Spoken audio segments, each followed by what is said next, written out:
I've been playing too much Space Marine 2, reading too many Horus Heresy novels, and watching way too much Catholic YouTube. So naturally, that led me to believe that I could make my own Catholic Warhammer hybrid video. So this is my attempt. Today, I want to be looking at how Catholic philosophy, or at least, beginner level stuff, could interact with the Warhammer universe to see if there are some good arguments for and against the existence of God as an omnipotent, uh, all good being in the Warhammer universe. So let's get going. First of all, if you don't know what Warhammer is, it is a fictional sci-fi fantasy setting that takes place in the current time, 40,000 years in the future. There is basically two dimensions in Warhammer. There is the physical universe and there is the immaterium or the warp. The immaterium is a energy dimension where there is no space and no time, but it does semi-mirror the physical dimension. It is how faster than light travel is accomplished. Think of hyperdrive in Star Wars. In Warhammer, ships jump into the warp and then jump out. But the warp is incredibly dangerous because the beings that live there are demons. Basically, the warp gets its power from the emotions of sentient beings, whether that be humans, Eldar, which are space elves, and other species. And these feelings can coalesce into warp entities or beings such as the four chaos gods. The four chaos gods are the most powerful of the warp entities, and they are extremely powerful beings. Think like Zeus from Greek mythology or any of those sorts of pantheons.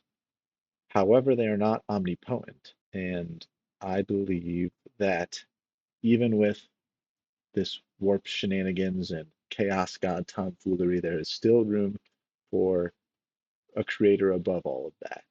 The other thing to know about Warhammer is that it is a grim, dark setting. That means that there's really no hope for the future.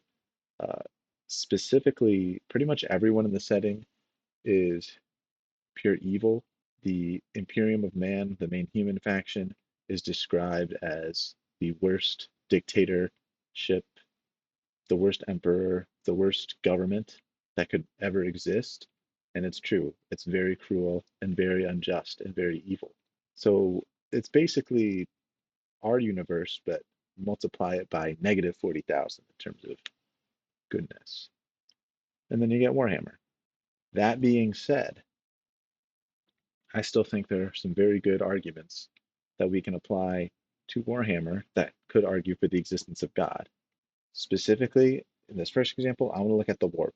I think the warp proves that there is an objective morality in Warhammer. Slaanesh is one of the four chaos gods mentioned. She is the goddess of pleasure, excess, lust, and hedonism.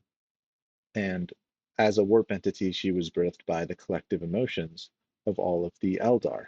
The Eldar are the space elves, and millions of years before the current setting, so millions of years before humanity even existed, they had a galaxy spanning empire, and they basically got so powerful that they just did whatever they wanted. So they were a bunch of hedonistic miscreants, basically doing, you know, peace, love, and drugs and whatever made them feel good. They did this for millions upon millions of years, and all of this coalesced into warp into the to form an entity called Slaanesh, who is again this evil warp god. Now, I would argue that the fact that this excess created an evil warp god that then destroyed their entire civilization kind of proves that there's objective morality. Because if the Eldar thought that what they were doing was good, then why would it turn into an evil warp god if it reflects the just the emotions?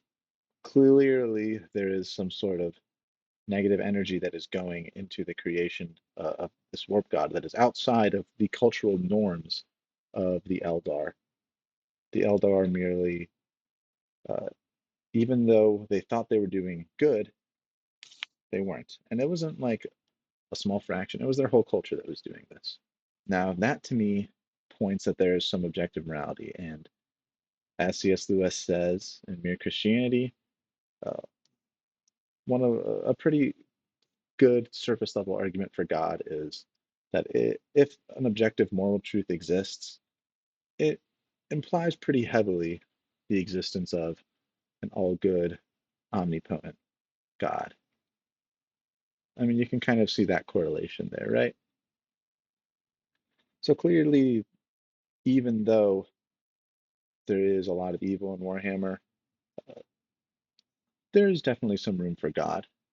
But let's kind of look at that evil again, because I think the argument of evil is a pretty strong case against God in Warhammer as well. Um, the argument of evil basically follows like this: evil exists, therefore, an omnipotent being of supreme good can exist because such a being would seek to destroy all the evil, and then evil wouldn't exist. But since evil does exist, there is no omnipotent being of supreme good.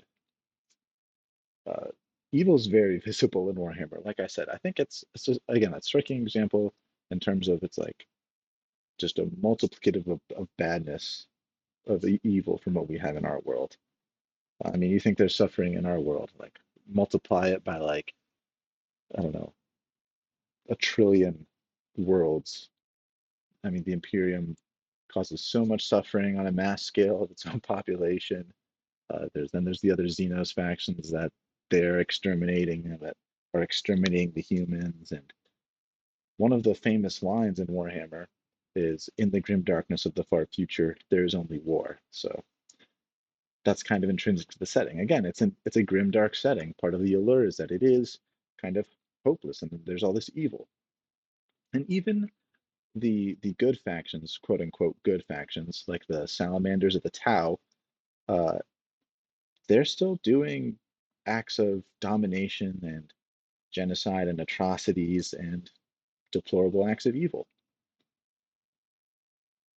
However, I think the most curious example of evil in Warhammer is the warp, because again, like I was saying before, the warp is this sort of, it reflects the emotions of the people in the physical universe.